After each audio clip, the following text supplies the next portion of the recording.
And welcome back, ladies and gentlemen, to another edition of the Top Dog Talk podcast. Not on our usual day, but this will be the new day for the Top Dog Talk podcast. So I will apologize in advance to our podcast listeners. I know you didn't get to hear us Tuesday morning, but hey, look, you're going to hear us Wednesday morning, so that's all that matters. You're going to get your podcast once a week. Guys, we're back with another edition, the 41st edition of the Top Dog podcast. Alongside me, my co-host, Dan Kiley. Dan, how's it going this Tuesday evening? It is a little bit odd doing it on Tuesday night. I was sitting around the house waiting for this to begin, and I was like last night when I got home, I was like, oh, something's not right. We're doing something wrong. And then having it tonight, I was like, oh gosh, I got to leave the Braves and do this podcast thing. And my mom stopped by, so had a busy house going on, trying to catch up with some last minute notes. So we have a great show for you guys. That is exactly what we're going to try and produce. Guys, we're in like the middle of the offseason. I heard last week, I think it was sometime last week, we were like, it's called the college football offseason equinox, where we're about halfway between the start of next season and the ending of this past season. So, I mean, we're about halfway there. We haven't gone through the dog days of June when everything's kind of slow, but May is moving right along. But Dan, we had some news go on Monday, our usual show day, that we didn't get to touch on, obviously, because we're here tonight. So the NCAA did pass and approve the NIL new sort of guidelines in a way. And here's the big selling point to everybody to kind of stop the people from yelling. It's retroactive, quote unquote retroactive. Now, Dan, I know we've talked about it. What comes next, man? I mean, what comes next? I'm not 100% sure. When we talked about it previously, you asked if it would be retroactive. I didn't think it would, but there was language in the guidelines that they are capitalizing on something that has always been on the books, is that boosters are not allowed to have recruiting conversations prior to a kid signing. So anything that they deem where a booster interfered or talked to, paid money to, interacted in any way with a student athlete prior to him signing his agreement to go to that school, that is exactly what they're targeting. And you better bet your ass it happened, because we know it happened, and they're going to go get somebody. So this could be interesting, but your overall point and greater point, what is the NCAA actually going to do? Because we know that they make a lot of veiled threats. No spine. I mean, they really don't have a spine, and we've talked about this numerous times. I mean, it could just be one big lip service, something to calm everyone down, to make sure, like, hey, let's fade this back into darkness so nobody talks about it, because that's not good for the sport, for all sports. But hey, let's move on. Let's talk some Georgia football, guys. We spent numerous amount of time. We spent a large amount of our show talking NIL. Let's get ready to prepare for some football season. Coming up first, ESPN dropped an article this past week talking about what Georgia's biggest concern is. And in that article, they talked about not only Georgia, but I think it was the SEC as a whole. And it got me thinking, what is Georgia's concern?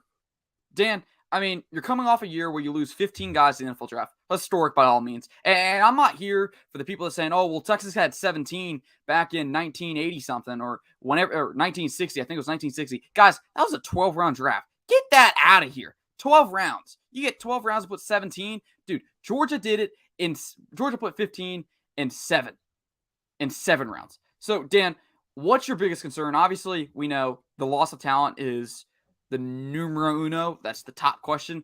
But looking at it from a positional standpoint, is there any position or anything on the coaching staff that worries you the most?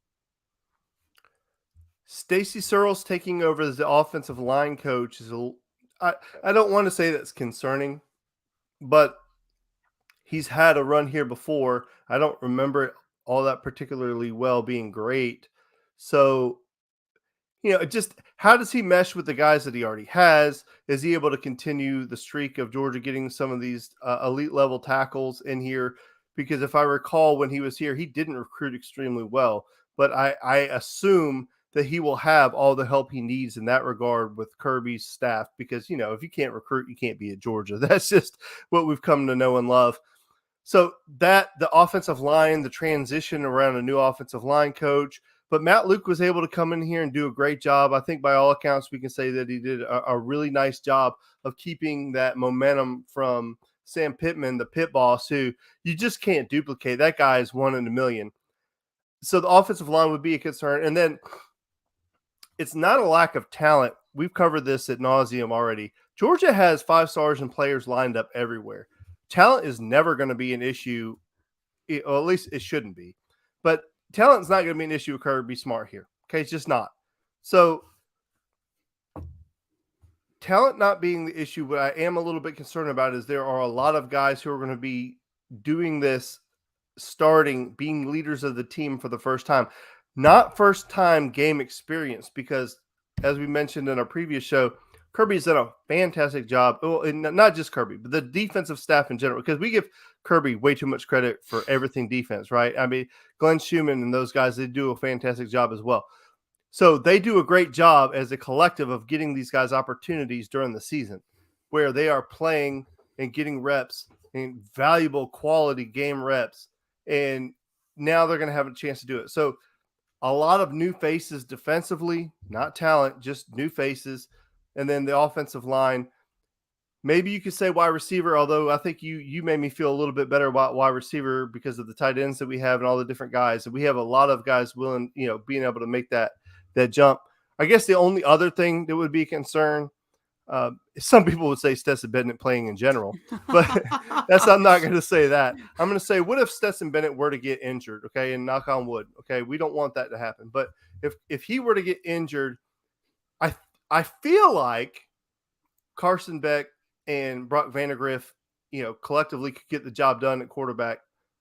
And I think Carson Beck more so than Brock right now, but I really think he could go in there and do a great job. And I don't know that our ultimate goals would be diminished with that happening, but that would just be something that would concern me because, you're rolling a new quarterback out there, but he's going to leave and we're going to have to do it eventually anyway. So those are just some off of the cuff things that would concern me a little bit. Looking at the comments, I already see kind of my answer where I wanted to go with it. Obviously, Root says right here, drop off in linebacker play. Georgia did have basically the whole linebacking core go get drafted. And yes, for the anonymous coach that was talking about Georgia having their backups get drafted, I mean, yeah, Channing Tindall never recorded a career start, but doing it the third round. That's absolutely ridiculous. And that just tells you how talented that room is and what Glenn Schumann was doing. But Dan, I'm going to come out with you with what kind of Jonathan Williams, our friend over at the Classic City Sports Podcast, is saying, how are you going to replace Nakobe Dean, Quay Walker, and Channing Tindall? I mean, we had three guys that could do everything we wanted. If you wanted to stop the run, there's no one better in run fits than Nakobe Dean. I mean, Quay Walker even improved. The run fits were a big question for Quay Walker from his junior year to his senior year. How was he going to do that? Was he going to stop overshooting gaps? I mean, you can go watch the film studies Brooks used to do on the guy, and that was kind of like, he has all the athleticism in the world. He has the prototypical height, but what he was doing was he wasn't the best at, fitting these runs and shooting the gap and meeting the back in the backfield. He got so much better doing that. Channing Tindall, I mean, that dude is, he's a Swiss Army knife. He can do whatever you want. He can drop into coverage. He can go rush the quarterback. All three of those guys, as far as I'm concerned, can do whatever you want. So, you're going in without a single collegiate start at linebacker, and you got some dudes. Talent is not the question, like Dan's already said, but there's no experience. And we know, I never played linebacker. Dan, what did you play growing up? Tight end. Well, I played quarterback growing up, and then I got too big. Would you agree that linebackers like one of the hardest positions to play on defense, just with all the complex? I mean, just with whatever they have to do. It's the quarterback of the defense, absolutely. Especially if you're the middle linebacker, because you're responsible for everything. Maybe not so much at the younger levels, but once you get into high school, you start controlling a lot, and then you get to the college level and the NFL level. The middle linebacker is extremely responsible for what's going on up front.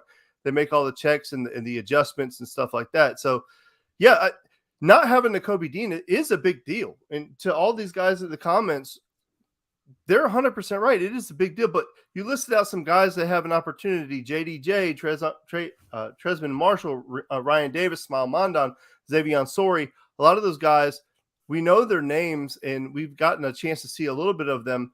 Again, to my point, this is their first time where they are the guy, and they're going to have to step up big time. I don't believe that we don't have the talent to do it. It's just a matter of adjusting on the fly because these guys are going to have to step up and make an impact right away. And to answer the question, and like these guys were saying, you can't replace Nakobe Dean, right? Not in totality because of everything he brought. Now somebody may evolve into that, but then think back a couple years ago when Roquan Smith left, how we were all like, oh my gosh, how are you going to replace Roquan? Well, then Nakobe Dean comes in and does a great job. And now we're like, how do you replace Nakobe Dean? So somebody else is going to step up and they're going to get it done. Are we going to have some plays where it doesn't go exactly well? I got you. And one of the other things Robert mentioned, the nose tackle, and I definitely get that. We have Jaylen Carter coming back up front, but we are going to play a lot of young guys up front next to Jaylen Carter. And who is going to be the guy? Christian Michael is a guy that Brooks absolutely loves, and Bear Alexander. We have the guys. We brought in the talent, right? But again, they're young.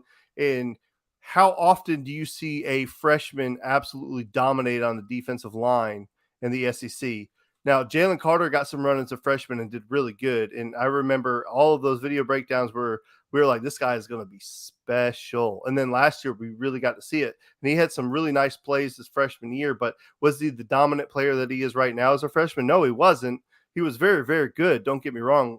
I'm not trying to say that he's not. I'm just saying he's not going to be a complete product. These younger guys are not going to be a complete product as a freshman. So, yeah, there's some opportunities for improvement on that defensive unit because we got a lot of new guys. I'm really not that worried about it. And I'm not trying to be flippant or just like pie in the sky or anything like that, but I'm really not that concerned.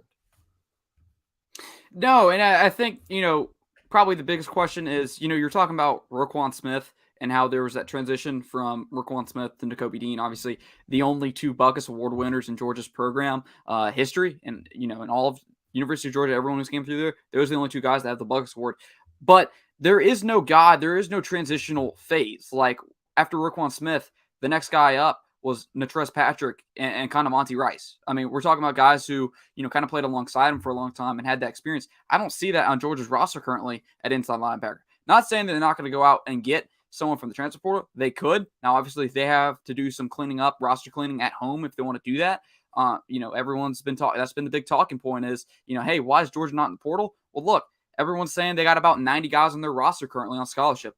They got to clean that up before you can do anything to get people outside the program. But, we don't have that right now. And I think, the transitional guy, the guy that's going to step up and be a voice for this group is probably Tresman Marshall. I mean, out of all the guys there, he is he has seniority out of all of them. He may not have the most experience out of all of them because I think Jamon Dumas Johnson heavily benefited from Georgia just blowing out everybody they played in the regular season. So, where's that voice? Who's giving the calls? Who's making the chats at the line? When it comes down to the biggest moments. And I do want to go into what Jonathan Williams was saying in the comments and kind of what Dan iterated is, yes, you bring back Jaylen Carter, who by all means is, some people believe he was the best person on Georgia's defense last year. Better than Nakobe Dean, better than Jordan Davis. But you know what the scary thing is, Dan? The scary thing about Jaylen Carter is dude's never started. I mean, yes, he has started, but dude didn't start a game.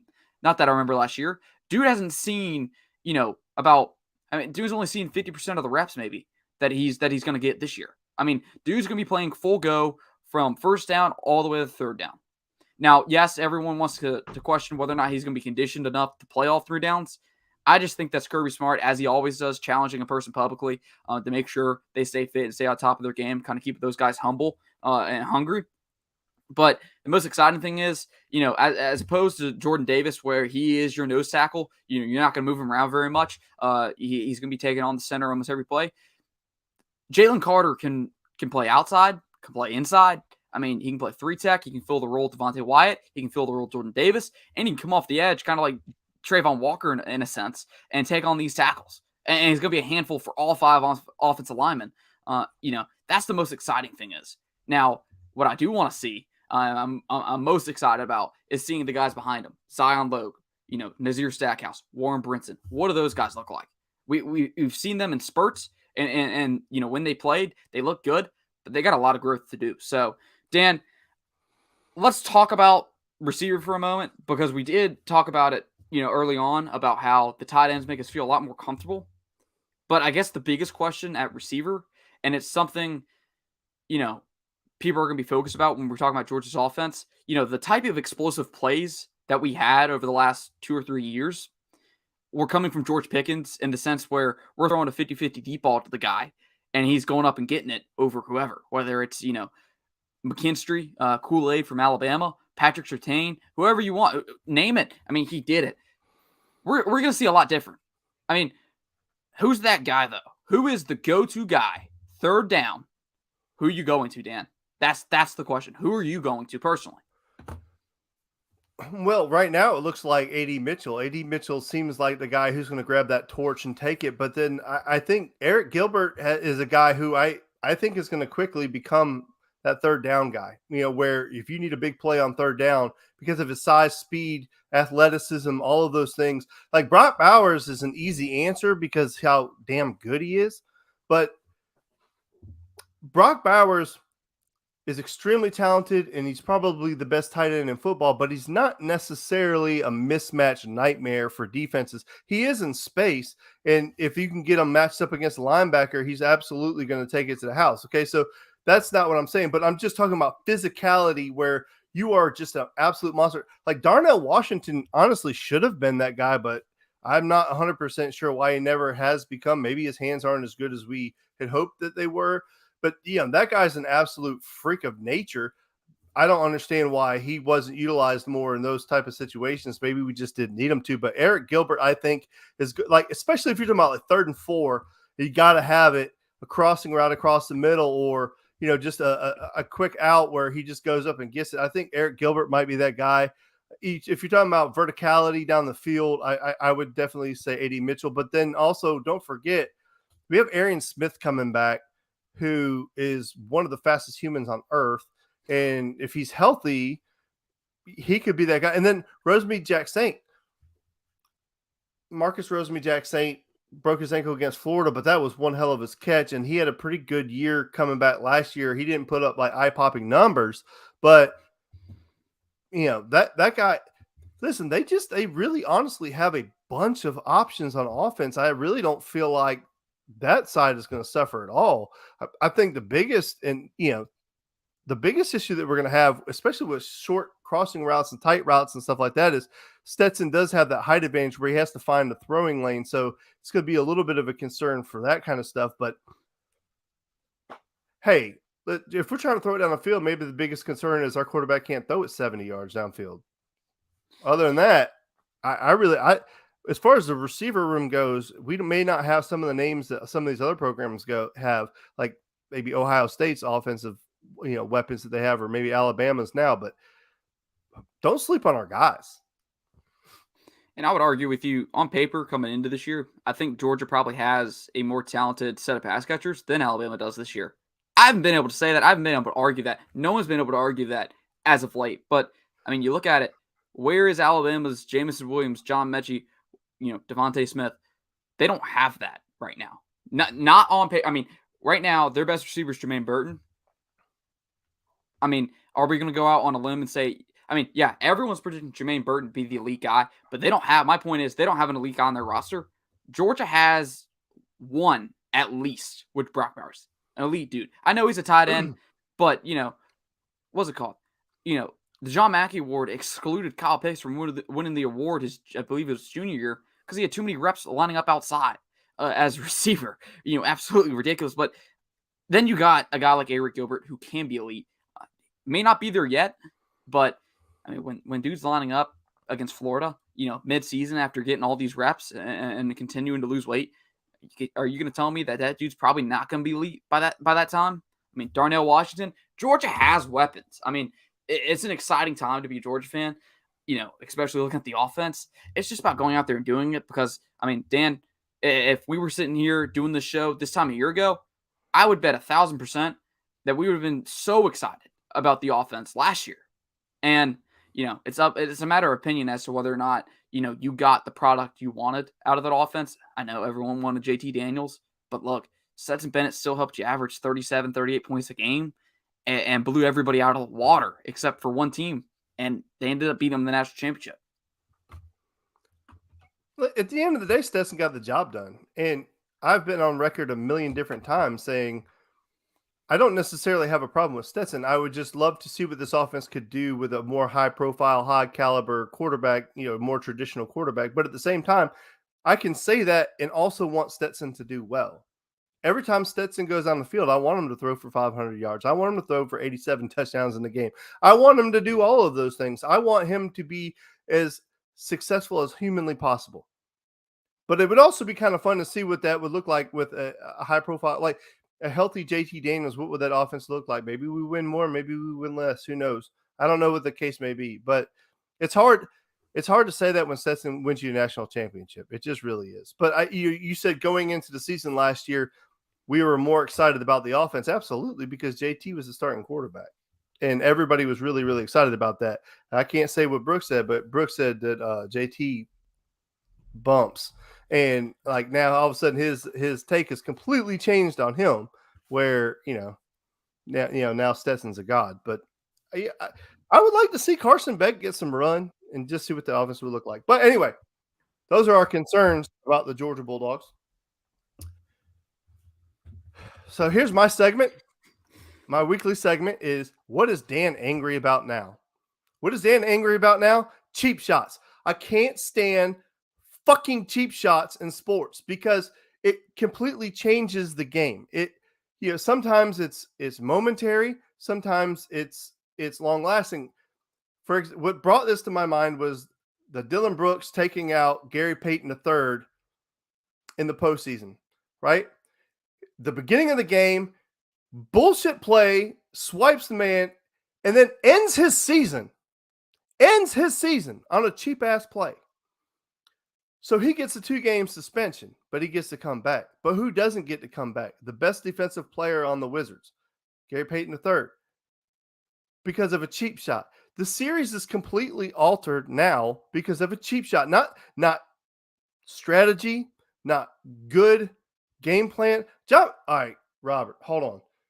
That was bullshit. They were reaching for the ball. They just bumped knees. Like I don't think the John Morant was a cheap shot. I don't subscribe to that theory.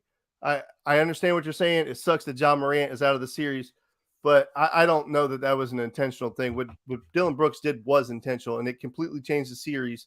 And I think Golden State probably still goes on the win, but at the same time, it's a bullshit play. Like, I understand, go up, make a hard foul. I get that. But the guy had no intentions of doing any of that. And you know what? Draymond Green, sit your ass down too, because you talking about you cross the line. You're dirty as hell, bro. I mean, I've been watching highlight reels on you ripping people out of the air.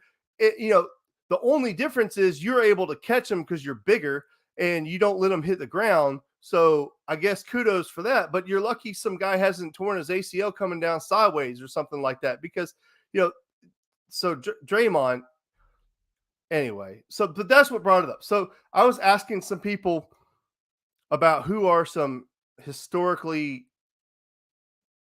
bullcrap, cheap shot artist guys.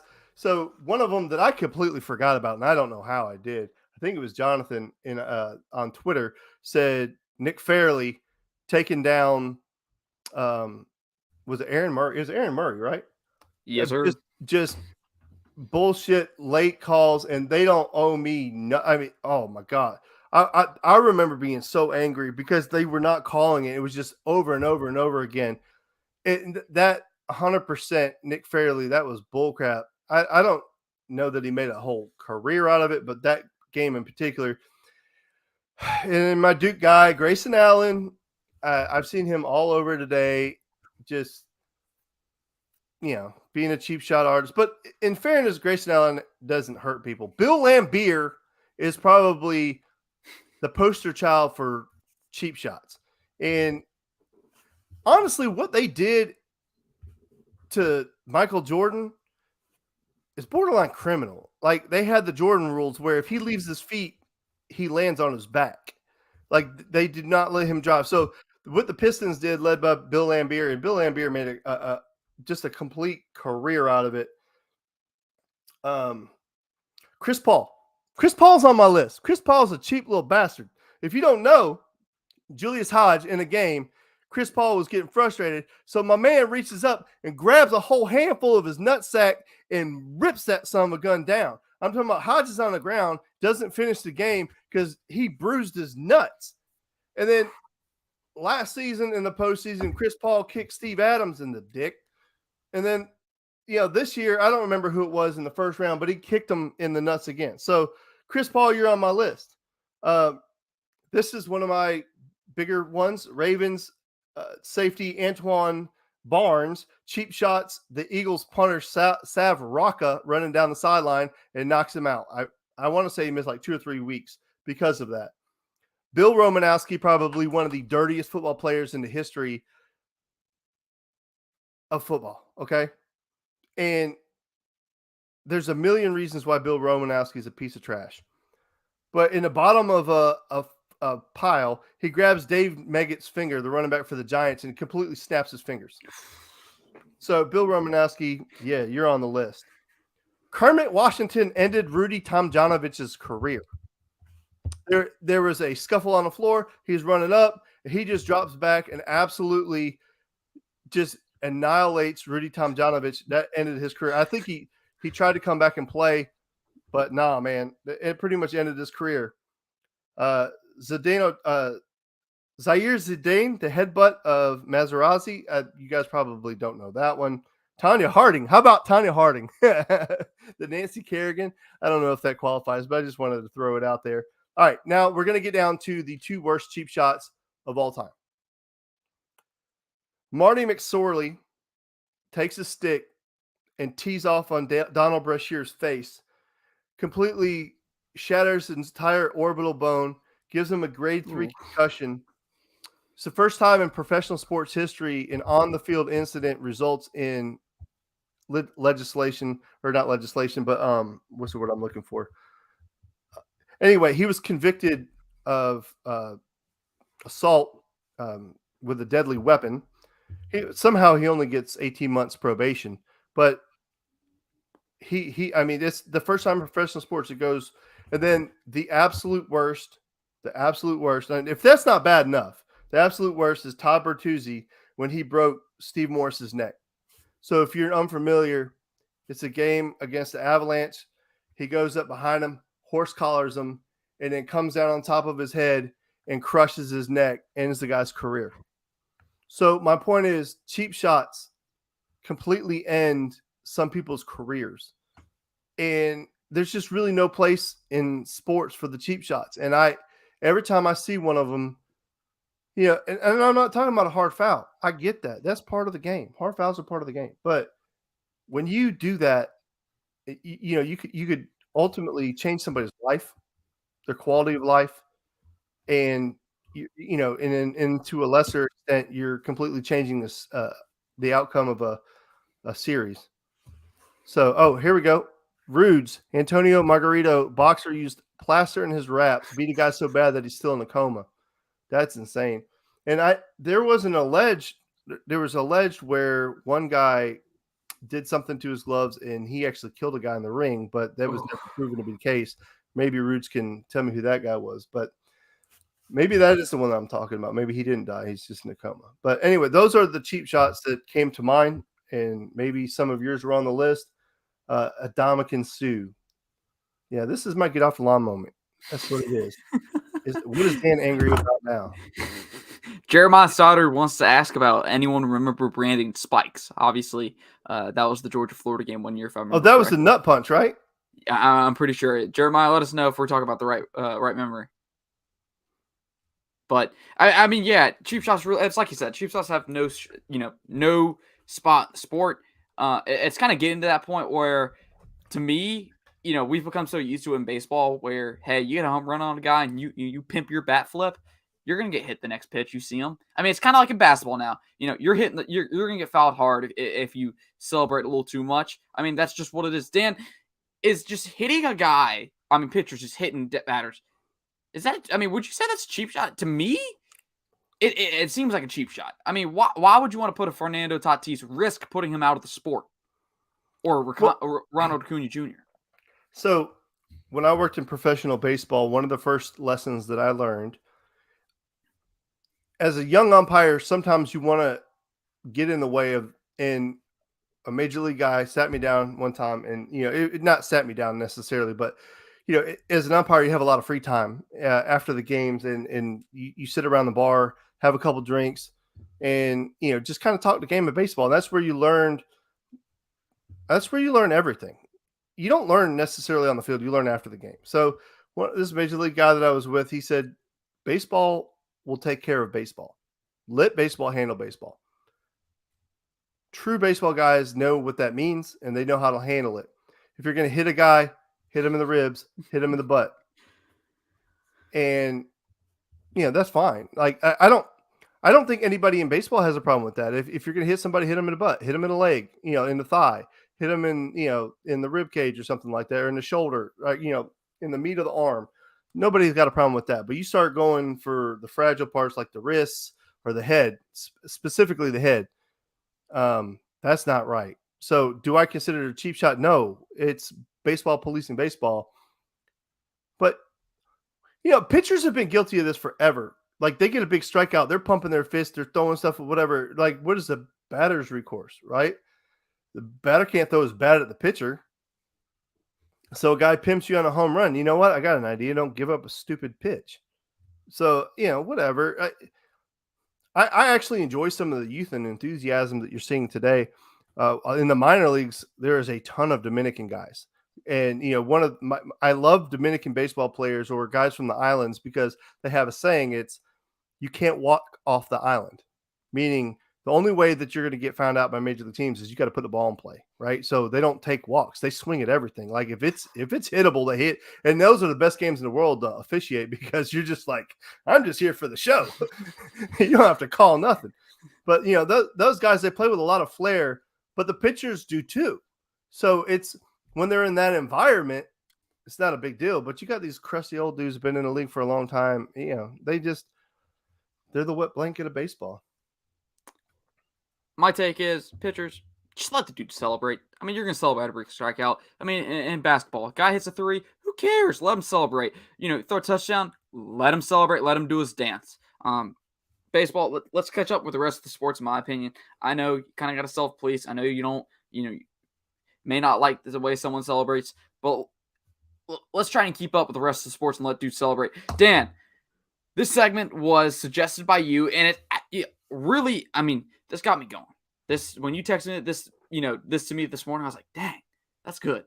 And I want to start with most exciting because there's multiple ways you can go with this. And I think, it's kind of obvious at this point about, what 2 or 3 teams we could talk about here. But Dan, I mean, who is the most exciting team coming into 2022 in college football for you?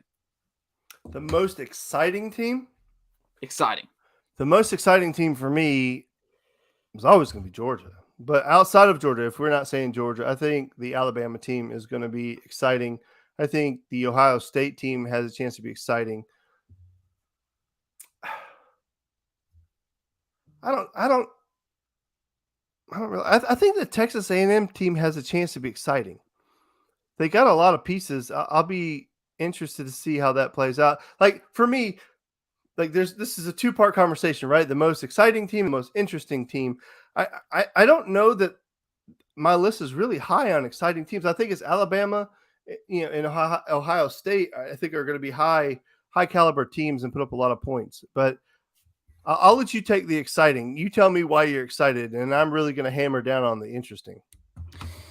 For me, I mean, the 2 schools you name, Ohio State and Alabama. I've seen a lot of polls, a lot of early off season or late, I guess it's mid off season polls saying that for the preseason next year they have Alabama number 1 and Ohio State number 2. Georgia coming in at 3. Let me know in the comments below if you think Georgia is going to be the 3rd best team in college football come this time next year. I don't think it's a bad take, but I mean, and it's for the reason for this. You look at Alabama; they bring back arguably the 2 best players in college football: Bryce Young at quarterback, the Heisman winner, and Will Anderson, the guy that got snubbed from the Heisman, rightly or wrongly. I think he put up some numbers. Probably should have at least been a finalist for the Heisman, but that's neither here nor there. You can go see Josh Pate if you want to hear why he should have been the Heisman. But what's more exciting about Alabama is, I mean, obviously they return Bryce Young and a few offensive pieces. but there's no known product or wide receiver aside from Jermaine Burton. That if I'm wrong, I'm sorry. But I mean, to me, there is no elite guy. I'm excited to see what Alabama's going to look like at receiver without that already known product there. We've already talked about it earlier in the show. But I mean, the biggest question with them, and it's something we're going to have to see, is that offensive line. That offensive line did not look good last year. It was probably one of the worst offensive lines they've had in a long time under Nick Saban. But that's kind of part of the reason why everyone says last year was the best coaching job of Nick Saban's career at Alabama. I mean, I don't remember a season quite like that where, the offensive line really wasn't holding up its end of the bargain, wasn't protecting Bryce Young. And, they still, I mean, even though they lost to A&M, they still got to the national championship. They beat the longest reigning number one team in the country last year in Georgia. And, they fell on the doorstep of the national championship game because, I mean, quoting Nick Saban, basically because they lost a lot of guys to injury. That's what he said. Don't go off of me. I'm just relaying the message that they are sending. And I'm sure you're bombarded with it. But Ohio State, here's something exciting about Ohio State. Dan, you've already talked about it. We know Ohio State's going to have an offense. We know it. I mean, yeah, they lost 2 first-round receivers in Chris Olave and Garrett Wilson. But guess what? They got Jackson Smith and Jigba. I mean, holy crap. That dude on the national stage went off in the Rose Bowl. I mean, absolutely insane what he did. I thought Utah was going to win that game. I thought they were going to knock off Ohio State. Just, another one of these cases where, oh, hey, so-and-so had opt-outs. This game don't really count. No! Jackson Smith and Jigba said, screw that. I'm carrying this team to victory. I mean, and then you look at the rest of the receivers. Guys, not only is Jackson Smith and Jigba there, I'm gonna butcher this. Emeka Egbuka, former number one receiver in the 2021 recruiting class. That's probably the first time I've said that name on air, so I apologize for if I butchered it. They also got Julian Fleming, another former number one wide receiver in the class of 2020. I mean, guys, this receiving core is as loaded talent-wise on paper as it's been in a long time. I mean, Brian Hartline, that dude is elite. There's not a better wide receiver coach in football, in my opinion, than Brian Hartline and what he's doing right now at Ohio State. I mean, that says in itself. Obviously, they got a new defensive coordinator. I don't know what that defense is going to look like. It hasn't been too impressive lately, so we'll see what that's looking like. But Dan, let's shift gears real quick. Most interesting. There is a number of avenues you can go with this one. So I'm kind of interested. I mean, you've already said a team I put down that could be interesting. So I want to hear, who is your most interesting team? The absolute most interesting team is Clemson. They were on that perch. They were level with Alabama. And I don't care what you want to say. They were level. They played them 4 times. They won 2. They won 2 national championships. Dabo was on the exact same playing field as Nick Saban. He was one of the most dominant coaches in all of football. And then the game changed in a year, and he didn't adapt. He won't go into the portal. He won't do any of these things that these other guys are doing. He does that whole thing that Paul Johnson did, is that he won't give you an offer until you're a senior. He won't accept a commitment from you if you're going to go visit other schools. He's, like the old man of football. So I don't know how he got so old so fast, and he just kind of stuck in his ways. He's not adapting.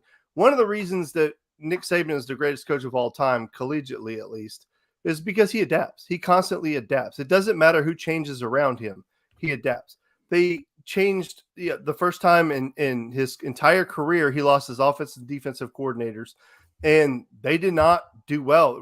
They replaced him from in-house. He didn't go out and get anybody. He didn't go get the best. It's like the whole family time atmosphere where he just wants everybody from inside. And it's commendable, but at the same time, if you're trying to win national championships and be the best team in football, there's some cutthroat to it, right? We all agree with that. So if you want to be the best, you have to be willing to do what the best do. And I don't know if he's willing to do that. You made a couple things here. 10-3 on the surface doesn't sound that bad, but they play in probably one of the worst football conferences in America. Like the ACC, at least their half of it is absolute garbage, and they're terrible. So to go 10-3 is not good. Quarterback didn't look good. You made a comment on here. DJ or Cade Kublek, the quarterback, it would be interesting to see. And you know, the honest part about it is DJ shouldn't have any competition. He should be that far along where he's ready to go. But yeah, just think back a couple years ago when he played in the Notre Dame game. I mean, he looked phenomenal, and he hasn't looked anything like that since then. So I don't know what the deal is with that. So Clemson, by far the most exciting or the interesting. You don't have them down here, but USC. Ooh. I have an infatuation with USC because I'm scared to death of USC because it is the most dangerous program in America, which I'm going to say that over and over and over again. They're the most dangerous team in America. They have advantages that no other school has. And when they get it going, they can't be stopped. And if Lincoln Riley is the answer at the head coaching position, and he honestly hasn't ever showed us anything to say that he's not. Okay, they've lost some games, and maybe there were some coaching decisions that he made, but hell, Kirby's made a bunch of coaching decisions that we've blasted him for, right? So, you know, I'm not willing to say that Lincoln Riley's not a good football coach. He put together a really good staff. He paid everybody that would take money, went and got all the best talent. Can he put it together in 1 year? He's got Caleb Williams, who's arguably the best quarterback in America, in my opinion. The guy could do it all. So, you know what, Jeremiah? Maybe USC won't be good, but they're going to be interesting, and you're going to pay attention to them. You're going to pay attention to everything that they do. You know you will. So, we'll see. But USC. And then Texas, 5-7 last year. Quinn Ewers coming in at quarterback. They got some guys coming in. Bjorn Robinson running back. You know, Texas keeps wanting us to believe that they're back. You know, we've heard so many different people, Brooks Austin included, rave about how Steve Sarkisian is like the greatest thing since sliced bread as far as offensive genius. Well, he hasn't shown it since he's been there. Not 100% his fault, right? You inherit what you inherit, and the cupboard was pretty bare. Are they back? Is he building? And then Miami. I mean, but again, same thing with USC. You know, a lot of, going out and getting the big name guys and bringing these people in. But those programs have been down for so long, USC and Miami and Texas for that matter too. Their programs have been down for so long. Are they able to get it back? You know, we give Kirby Smart a lot of credit for winning the national championship, and he deserves every bit of it. But Mark Richt did a hell of a job of building that program back to the national relevance. You know, he couldn't quite get over that hump, and obviously he lost some enthusiasm for it towards the end of his tenure at Georgia. And Kirby was able to take that to the next level. But the job down in Miami and the job over at USC, they have a lot more ground to cover. So I don't know how quickly they can do it. It's an arms race, in the state of Texas and in the state of Florida. Who can be back first? That's the biggest question. I mean, you look at all of the schools in the state of Florida. You got, University of Florida, Florida State, Miami. I mean, those three programs. I mean, Florida's been the best out of the bunch as of late, but they haven't been at the level that everyone thinks they should be. Maybe it's an inflation of their expectations, but me personally, I mean, all three of those schools should be competing not only in their conference, but for a spot in the college football playoff. I mean, shoot, you get two out of those three schools back to being who they were just a couple years ago, or in Miami's case, decades ago. College football is going to be better. There's going to be a lot more contenders. It's going to be fun to watch, and we won't, there may become a point where we have so many teams that are good, where all this playoff expansion talk, which me personally, I think it needs to stay at 4. And if it does expand, put it to 8. I don't want to get into that right now, but I mean, arms race. Who's going to get back first? Mario Cristobal, Billy Napier, or Mike Norvell? Out of all of them right now, Mike Norvell's kind of, sitting in last place, and he has a year, maybe 2 years, maybe 2 years. I think a year or two ahead of where Billy Napier's new at Florida, Mario Cristobal's new at Miami. That's going to be interesting to watch. I mean, we'll see what they can do. One in the comments that is really good, and I feel bad for leaving him off this list. Rude's also set up here, but Jeremiah Stoddard said Tennessee will be better. I'm thinking they have a 9-win cap in his opinion. I mean, yeah, Tennessee's getting, we saw what that offense did. You talking about a bare cupboard, Dan? I mean, there wasn't much there for Josh Heupel coming in after Jeremy Pruitt. Yes, Jeremy Pruitt recruited at a high level, but most of those guys entered the portal. I mean, we're talking about, I think, 20 to 30 guys entered the portal after Jeremy Pruitt left or got fired. So, I mean, what are they going to do? That offense was hitting on all cylinders last year. Kind of gave Georgia a run for their money for a few minutes into that first quarter. Didn't really feel comfortable until the third quarter when Georgia pulled away. But, I mean, what are they going to do? Now, one I do want to talk about, hasn't been mentioned, is Michigan. Talking about Michigan, I mean, my comparison for them is either they're going to end up like Florida this past year, where, after probably your best year in a long time in the program, coming off of that, your head coach wants to leave for the NFL, which is what Jim Harbaugh did. I mean, he publicly really wanted to leave Michigan for the NFL and didn't get that job. But that's because of administration, not anything on the football team. Go ahead.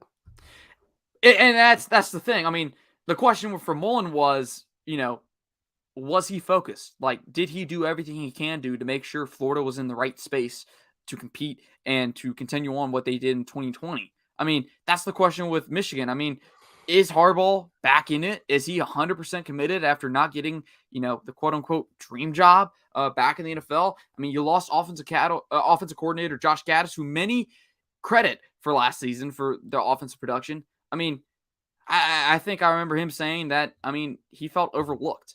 When in a time of uncertainty, he felt like, well, I'm never going to get a head coaching job here at Michigan because, they don't value me. They don't look at me and say, hey, that's the next guy. So, I mean, what does Michigan going to look like? Well, I have a unique perspective on Michigan because my stepdad is the probably biggest Michigan guy you'll ever meet in your life. And, the thing with Jim Harbaugh is he didn't want to leave. It was just the administration is not willing to do what is necessary to help him compete on the national stage. He doesn't have the recruiting budget these other teams have. He doesn't have all the facilities that these other teams have. He doesn't have his own private jet. He doesn't have any of those things. So he felt betrayed by the administration because they're holding him. They gave him a pay cut. They gave him a pay cut the year before last. And then not only him, but his staff as well.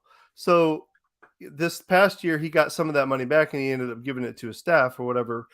He shouldn't have had to do that. The university should have stepped up. I mean, you imagine Josh Brooks going up to Kirby going, hey, listen, Kirby, we didn't win the national title this year, so I'm going to go ahead and cut that paycheck.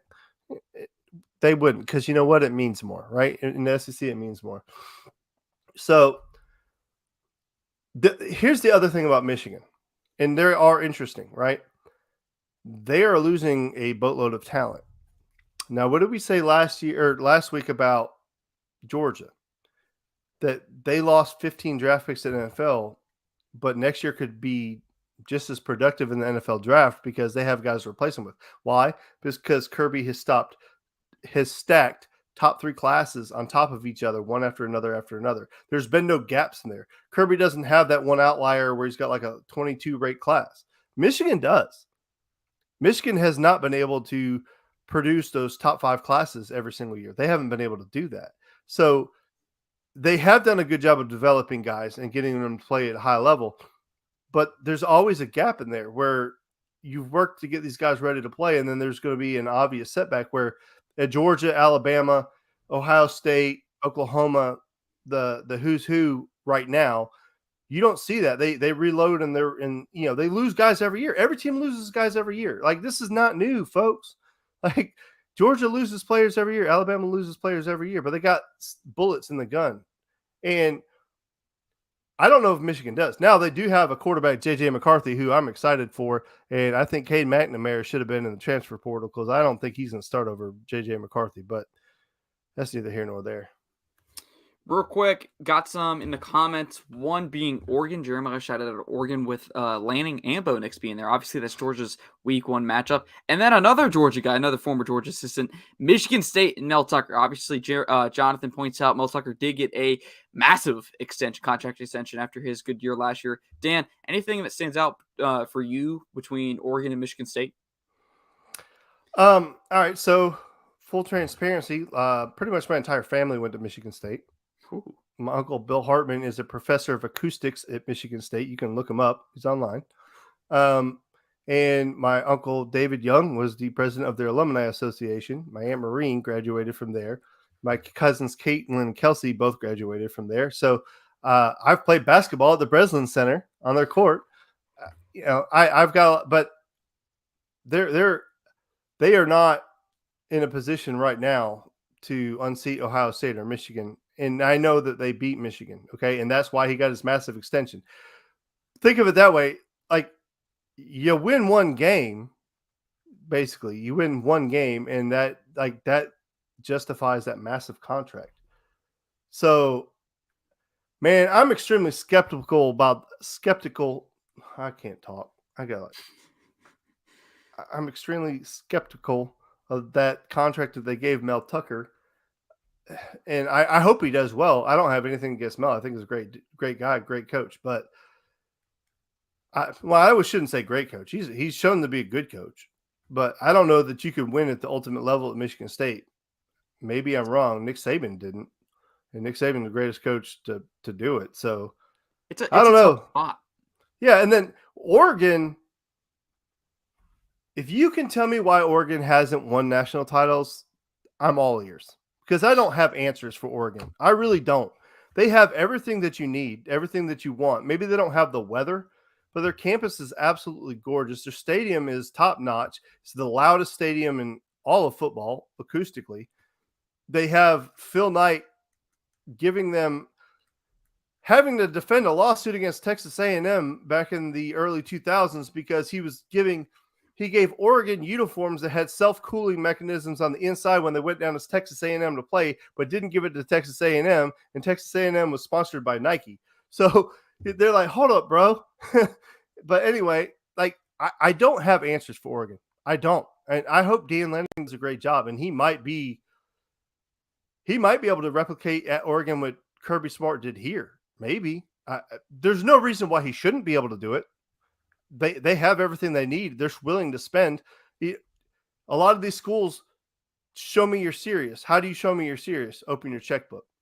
Or whatever you want, Oregon will give you. So if you have an honest answer for why Oregon hasn't won national championships, I'm all ears. And I'll listen to anything you got to say because I don't have an answer.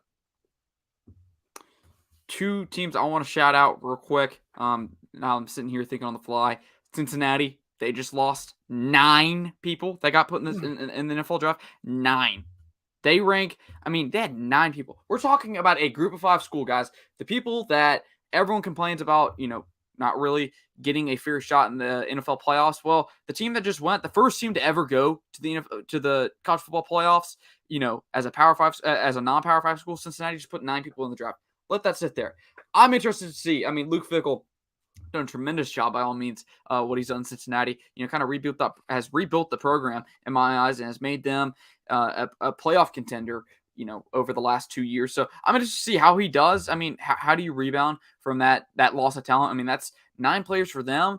That's a lot. You talk about those guys that they had. How do they rebound? Did Fickell make the mistake and stay a little bit longer than he should? Should he have taken a head coaching job somewhere else? I'm interested to see, is this the wrong decision? He's going to do it's going to be awesome to see how Cincinnati responds after making the playoffs. One more team, and it's Notre Dame. We're talking, we've talked about sleeping giants, Dan. Notre Dame's, I wouldn't say they're a sleeping giant, but there's so much potential in Notre Dame that has not been capitalized on. Give Brian Kelly his credit. Yeah, he got him to a national championship. He got him to the college football playoffs, and they got blown out by, Clemson. It is what it is, but I feel like they can be taken to another level. Well, Brian Kelly is arguably the best coach that they've had since Lou Holtz. Well, not arguably. He is the best coach they've had since Lou Holtz. So, everybody in between that, whatever. But Notre Dame has so many disadvantages now. Back in the 80s, 90s, well, from the 90s previous all the way back to the early onset of college football, Notre Dame had advantages that other schools didn't have. Now with the weather, everybody's on TV. The NBC television deal, that's awesome that they have it, but at the end of the day, it's not. They don't even make as much off of that Texas makes off of their TV deal. So also keep in mind, Notre Dame campus is shut down for 3 months during the wintertime where they don't accept recruits on campus. What Brian Kelly did at Notre Dame is pretty remarkable. It's absolutely remarkable what he was able to do. The product that he puts out. I don't know that you're going to be able to catapult it over what it is because they don't get the recruiting classes that they used to get. Go look at Notre Dame's recruiting. It's not great. I mean, it's good. It's really good, whatever. It's, better than most, but they don't get those elite classes. They don't have a number one class. They have to develop. They have to find diamonds in the rough. They have to find kids that don't mind playing in freezing temperatures.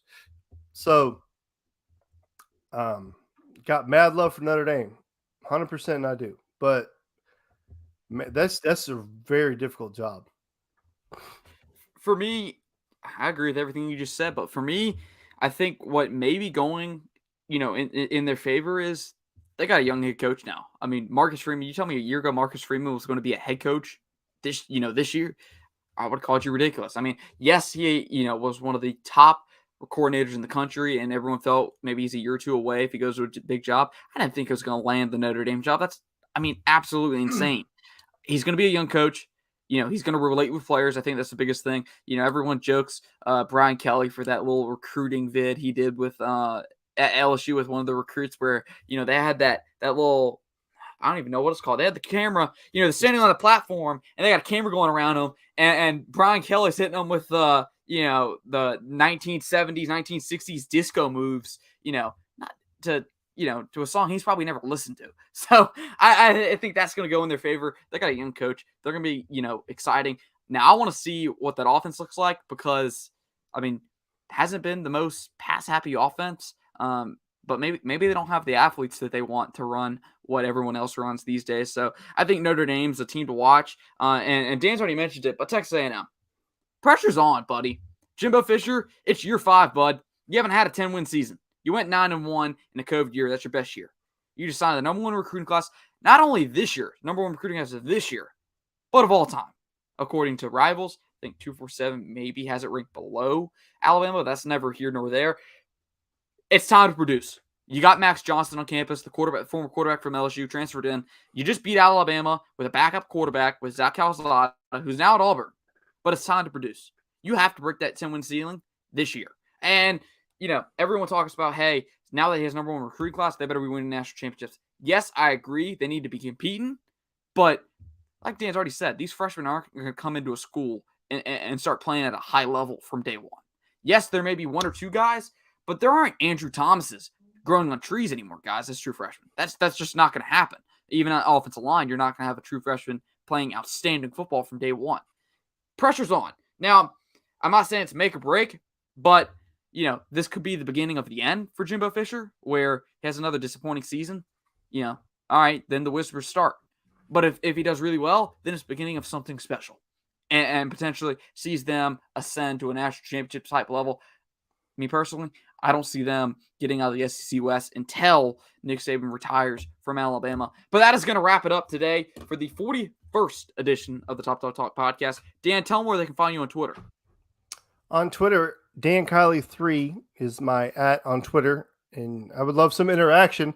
See all these people going like they get like hundreds of comments on everything that they put. They can post the dumbest shit ever, and they get hundreds of comments, and I get like 2. So I need some followers.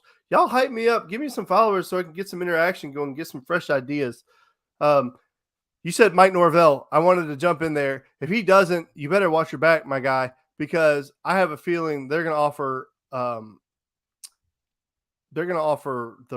the Brinks truck, just back that son of a gun up to Deion Sanders and give him that FSU job. I don't think that he was a serious contender for that job when they hired Norvell because they hadn't seen him do it. But the way that Deion's recruiting and coaching and producing, and I'm telling you this much, if Deion ends up at Florida State, tell him I'm another sleeping giant. But anyway, that's where you can find me. That was just a parting shot. Guys, you can find me at topdog_blogs. I do want to shout out, we got some other podcasts in here. Guys, if you can't get enough of the content we do, well, shoot, we got 2 other podcasts for you. Guys, go subscribe wherever you get your podcasts, the DGD podcast and Classic City podcast. Guys, it's all a friend group up in here, guys. We love having y'all in the comments. Thank you to everyone that was with us in the comments. Thank you for listening or watching us back, guys. We really appreciate it. Like Dan said, give us feedback. We will add in a segment. I think Dan's had a friend that suggested some segments. We put it right in the show. So give us some segments. Give us some suggestions. What do you want to hear? Guys, that's going to wrap it up. I'm Harrison Reno. That's Dan Kiley. We will see you next week, Tuesday. That is the big announcement. Tuesday next week. I believe coming at you at 7:30. We'll have more details in about a few days or so. See you next week, ladies and gentlemen.